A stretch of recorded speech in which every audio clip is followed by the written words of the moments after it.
tal amigos? Bienvenidos nuevamente a su programa Testigos de Jesús, donde nuestro único interés es contarles a ustedes de las maravillas que Jesús ha hecho en nuestras vidas. Pero lo más importante es que Él también puede actuar en tu vida. Lo único que tienes que hacer es abrirle tu corazón, decirle: Señor, aquí estoy dispuesto a hacer tu voluntad, y tú verás las maravillas y milagros de amor que nuestro Padre Celestial puede hacer en tu vida. Te invitamos a que nos escribas a nuestra dirección de correo electrónico, a que nos sigas a través del Facebook, del Twitter y del YouTube para que puedas ver todos nuestros programas. Hoy tenemos un invitado muy especial, Amílcar Segovia. Él ha decidido, a través de la alabanza, testificar de las maravillas que el Padre ha hecho, hace y que seguramente continuará haciendo en su vida. Amílcar, bienvenido. Jonathan, Dios te bendiga, muchísimas gracias por darme la oportunidad de compartir aquí contigo y con esta audiencia, ¿verdad? Un saludo a todos los hermanos que nos están sintonizando y un abrazo desde el corazón transformado por Cristo Jesús. Amén. Gracias, Amílcar, y gracias por tener esta disposición para testificar de nuestro Señor Jesús frente a cámaras y frente a escenarios. Pero me gustaría empezar preguntándote, ¿cómo, cuándo y dónde naciste? Bueno, nací en Guatemala, el nacimiento físico dices tú, ¿verdad? Nací aquí en Guatemala. Mi mamá me cuenta que se tuvo que ir a vivir a Escuintla porque teníamos problemas con los riñones. Pero soy aquí, chapín guatemalteco, vivimos un tiempo en Escuintla, después regresamos a Guatemala, más o menos cuando entré a segundo grado primaria. ¿Qué te cuentan de tu nacimiento? ¿Cómo se dio tu venida a este mundo? Pues cuando mi papá me tomó en los brazos, se me quedó viendo y dijo: ah, Tipito este. Y ese fue el apodo de mi casa, Tipito. Me decían Tipito todo el tiempo. De hecho, muchos de mi familia todavía dicen ahí el Tipito, ¿verdad? Muy bien, o sea que Tipito llegó al mundo. Sí, sí. Amílcar, tu papá y tu mamá, ¿qué profesiones tenían? ¿De qué trabajaban? ¿Cómo se conocieron? Mi mamá era maestra del área rural, igual que mi abuela. Se conocieron, creo que mi papá era el que enamoró a mi mamá. Esa historia es así como que no la tengo muy clara, ¿no? Mi papá era casado con otra señora, ¿sí? Mi mamá era viuda. Yo tengo dos hermanas, medias hermanas de mamá, que se quedó mi mamá viuda a los 22 años. Como decía aquel cantante de los años 70, viuda a los 20 años. Sí, y mi papá la enamoraba entonces, y siendo él casado, ¿no? Ella no lo sabía y al final de cuentas se casó. Él estuvo detrás de ella por 2 o 3 años, algo así, que la seguía enamorando y le cantaba las canciones de Pedro Infante y las canciones de Ay pena, penita, pena y esa música, ¿verdad? Entonces la enamoró hasta que se casó con ella. Estuvieron juntos más o menos ¿qué serían? Unos 16 años o 17 años, y luego pues él siguió con la siguiente pareja. Es decir, tú eres el primer hijo del matrimonio de tu mamá y de tu papá. El segundo. El segundo. Sí. Pero eres el tercer hijo El de cuarto. tu mamá, el cuarto. De mi mamá y de mi papá, indefinido. Muy bien, porque tu papá sigue todavía en las calles. No, ya no, mi papá ya no está con nosotros, pero indefinido digo porque él reconoció a algunos y a otros no los reconoció, ¿verdad? ¿Cómo recuerdas tu etapa de infancia, digamos, tus primeros 5 o 6 años de vida? ¿Cómo se desarrollaba el entorno familiar de tu hogar? Bueno, yo vine a interrumpir, digámoslo así, el que mi hermano Carlos fuera el primogénito, el único, ¿no? Entonces para él eran todas las atenciones, y él me comenta que cuando yo nací, las atenciones fueron para mí. Entonces yo era el hermano que le vino a quitar su corona. Entonces recibía muchos golpes, y yo siempre esperaba que algún día yo iba a desarrollar mi cuerpo Echar ñeque. y que me las iba a pagar todas juntas, pero eso nunca pasó. Eso nunca pasó. Amílcar, dentro del seno de tu hogar, de estos primeros años de tu infancia, ¿rezaban, daban gracias por los alimentos, ¿O no? iban a misa? Nada. ¿Cómo era la vida de fe? Nada, cero. ¿No misa había. los domingos? No misa, nada. Yo me recuerdo que cuando hice la primera comunión, y por cierto que tengo el librito de la primera comunión esa, mi abuela, Mamatina, que el Señor la tenga en su gloria, una mujer que había sufrido mucho, pero era una mujer sí católica tradicional. Y en el librito escribió: este librito te lo regalo yo como recuerdo de tu primera comunión, y puso tu Mamatina, ¿ya? Y lo leí hace poco. Eso fue impresionante, porque hace poco me enteré que ella sí me tenía cariño.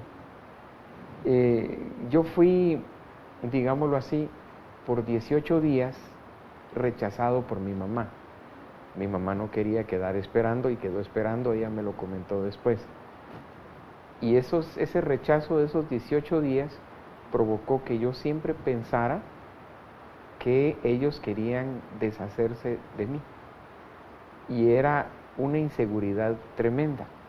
Pero dicen que los bebés no sienten cuando están en el estómago de la mamá, que ellos no perciben, y por eso hay muchas personas que inclusive están en favor del aborto.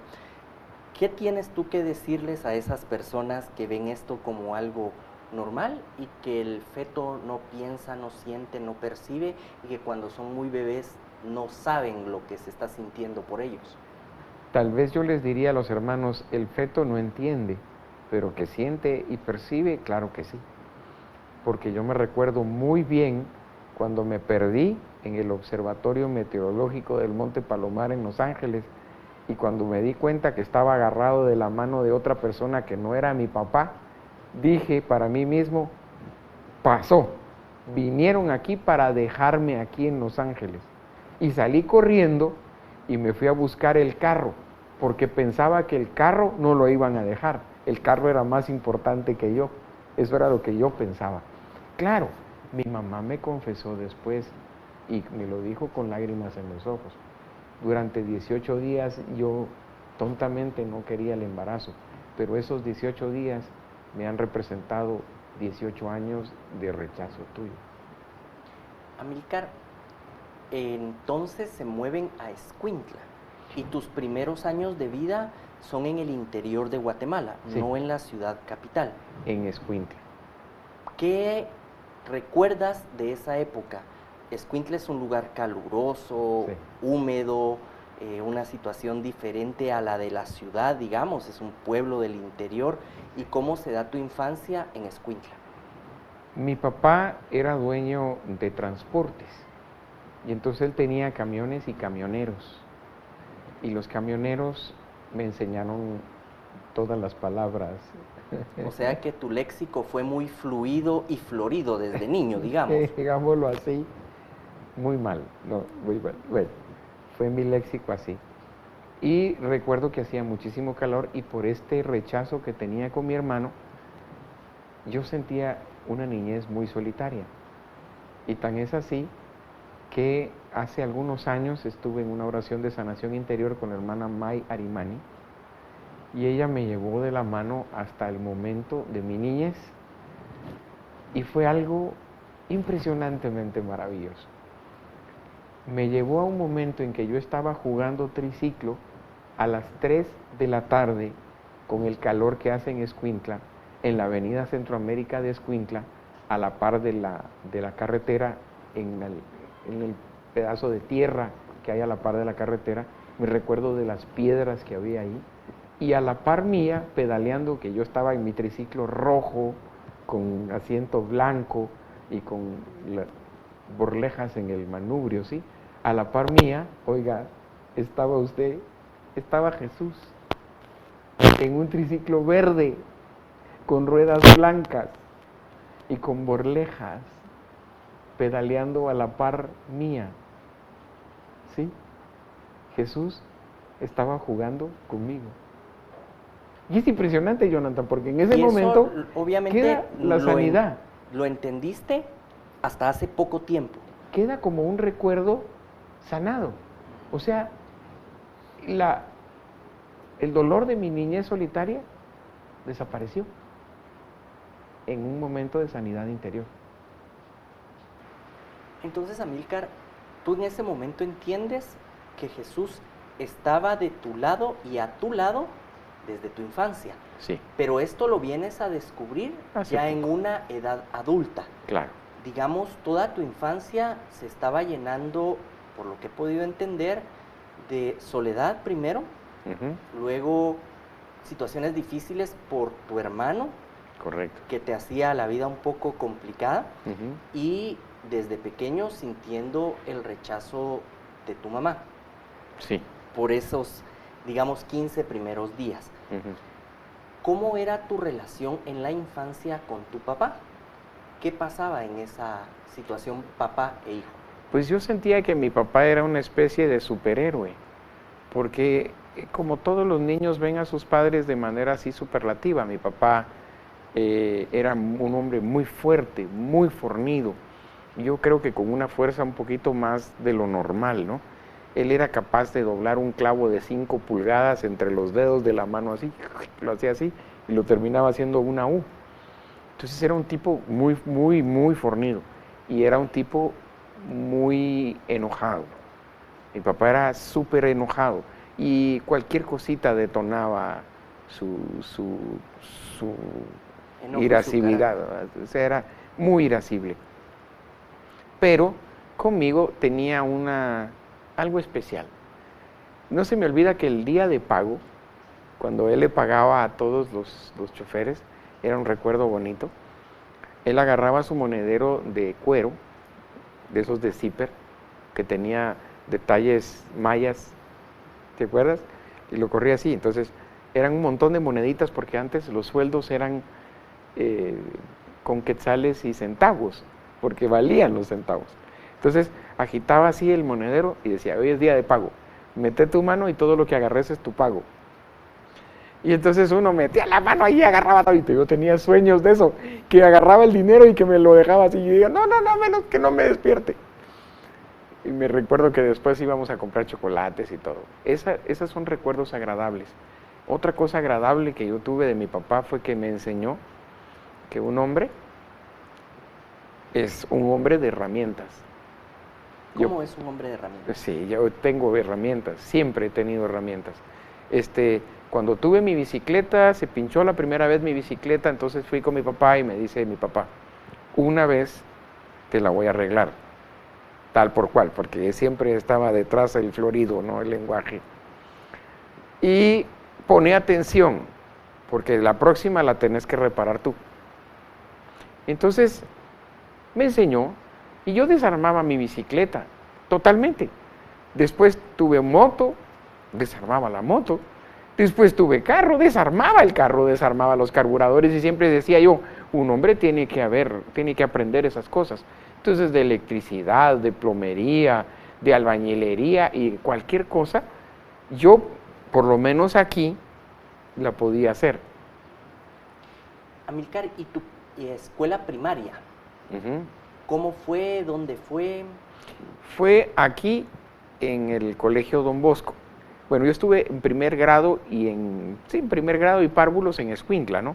Pero cuando ya entramos a segundo grado primaria, entramos en el Colegio Don Bosco. ¿Y la familia se viene a vivir a Guatemala? Todos. ¿Hay un cambio ahí? ¿Cómo funcionó esto? Impresionante, la casa era otra cosa, el friíto, porque en Escuintla hace calor, aquí hacía un friíto sabroso, me recuerdo de las mañanas frías, bonito. Me recuerdo de las primeras navidades impresionantes, porque mi papá era un hombre muy trabajador, eso siempre tuvo, era muy trabajador y muy cumplido. Él daba lo que tenía que pagar, ¿no? Él daba el gasto y no hacía falta nada en casa. hasta que él se fue, ¿verdad? Y aún después de que él se fue siguió siendo cumplido, pero ya no había abundancia. Pero sí, esto me recuerdo muy bien de esas navidades donde la mesa se llenaba de dulces y yo pasé, Jonathan, ¿por qué me estás haciendo esto? Yo pasé, me recuerdo de esas navidades, pues era impresionante porque la mesa estaba llena de dulces y cuando él se fue de casa ya no habían dulces en la casa. Y era para mí un recuerdo doloroso.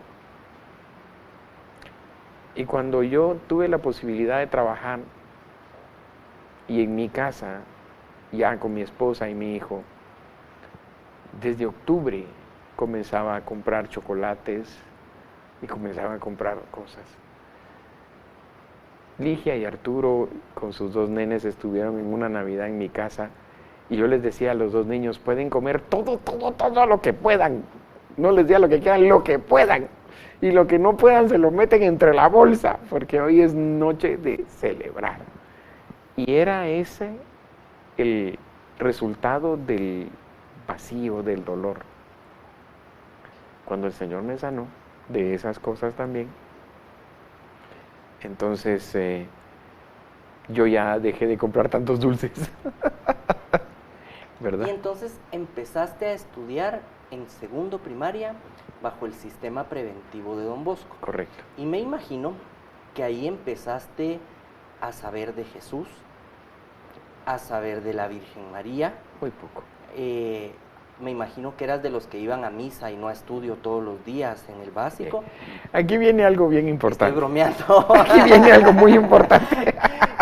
Pero digamos, ahí empezaste a tener que te estaban sembrando una semilla que con el tiempo fue dando fruto y ahora pues está dando fruto para el Señor Jesús.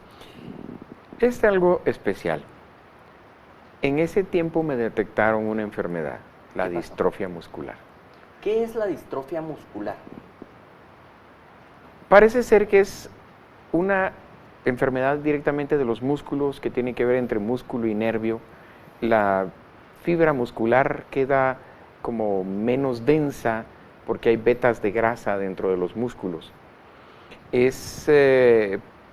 Todavía no saben exactamente por qué es producida, pero algo tiene que ver con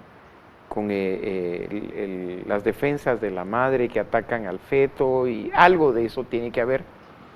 El asunto está en que cuando yo comienzo a tener problemas para caminar, para agacharme, me caía constantemente, no tenía fuerzas para levantar los brazos.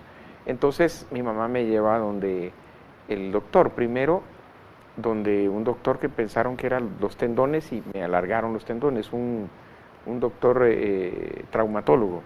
Y el traumatólogo, a través de otra hermana que nos dio fisioterapia, nos refieren con un neurólogo pediatra, el doctor Salguero, Luis Salguero, que todavía está vivo.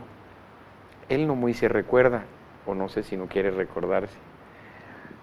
Pero cuando yo llegué, él le dijo a mi mamá, mire, es distrofia muscular, me sacaron la biopsia del músculo y esta enfermedad va a avanzar.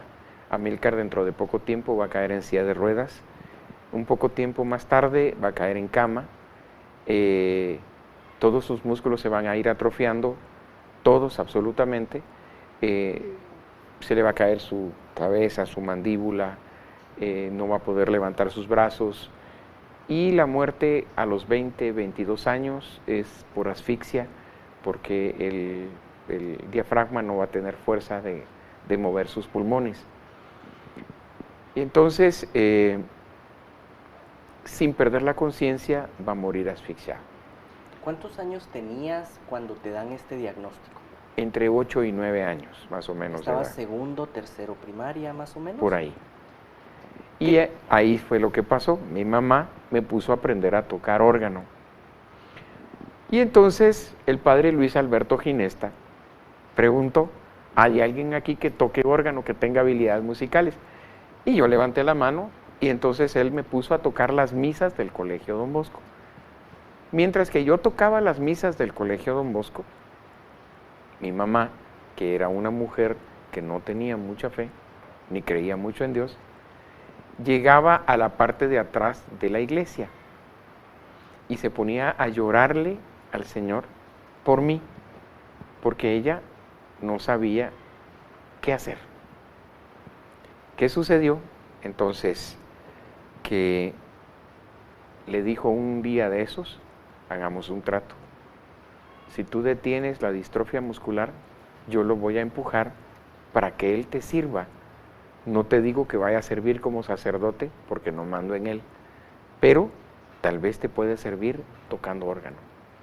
Estamos viendo a una madre no muy creyente, como tú la has catalogado. Sí, en esos días. Entregándole al Señor Jesús, a su hijo, correcto, para que Él obrara un milagro de una enfermedad que te iba a costar la vida a los 18 o 20 años, 20 máximo.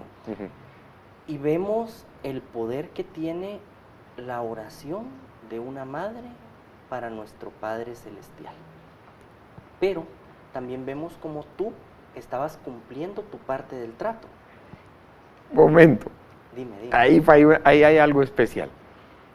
Yo no creía, ni tenía fe. Y se obró el milagro en mí sin yo creer. Se obró el milagro por la fe de mi mamá. Y la razón del milagro es generar esa fe. ¿Ya? Entonces, cuando el milagro se da, no me enteré. Yo no me enteré, sino muchos años después. ¿Tú seguías pensando que la enfermedad estaba en tu cuerpo y que...? Yo solo sabía que tenía alguna falta de vitaminas y que si tomaba algunas vitaminas, algún día iba a recuperar la fuerza, pero no lo entendía totalmente. Es algo especial, porque no entendía totalmente qué era lo que me estaba pasando. Mas, sin embargo, mi mamá sí lo sabía. Y entonces, ese examen después fue tremendo. El doctor le preguntó a mi mamá que qué había hecho, porque yo estaba muy bien. ¿A los cuántos años se da ese examen donde a ti te diagnostican que la enfermedad había desaparecido? Detenido, a los 9. A los 9. 4 años después, 3 años después de que tu mamá no, había... como un año y pico. Un año y pico después de que mi mamá había... hecho su oración para encomendarte al Señor. Y ella me entregó, hizo el trato ese, ¿no?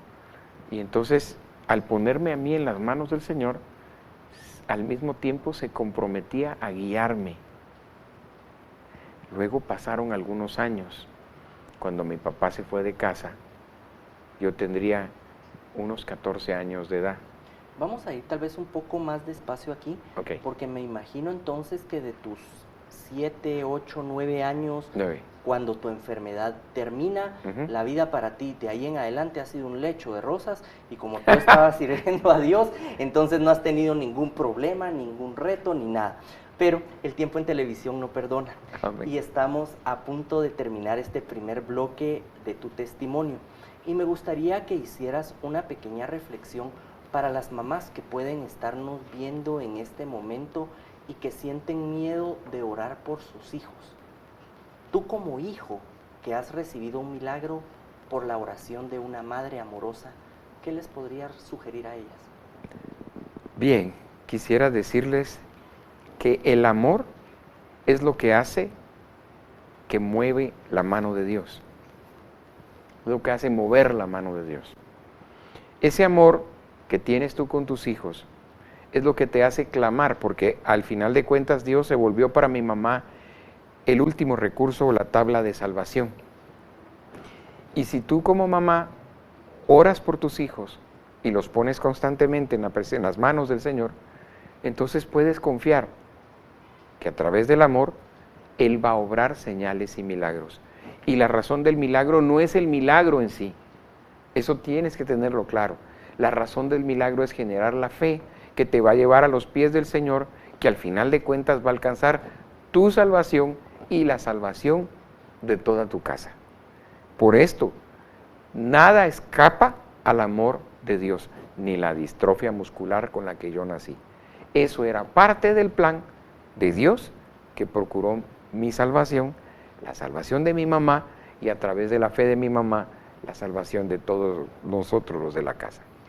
Gracias, Danilo, por esta primera Amílcar. parte, Amílcar, perdón, lo que comentábamos un poco al principio, ¿verdad? Cabal. Comentémoselo a las personas, los dos tenemos serios problemas para recordar Con los nombres, Jonathan. Es correcto. A ustedes los invitamos a que continúen en su programación del programa Jesús TV, de Jesús TV y de Testigos de Jesús, pero lo más importante, recuerden, el Señor, los milagros que aquí ha hecho, los puede hacer en su vida.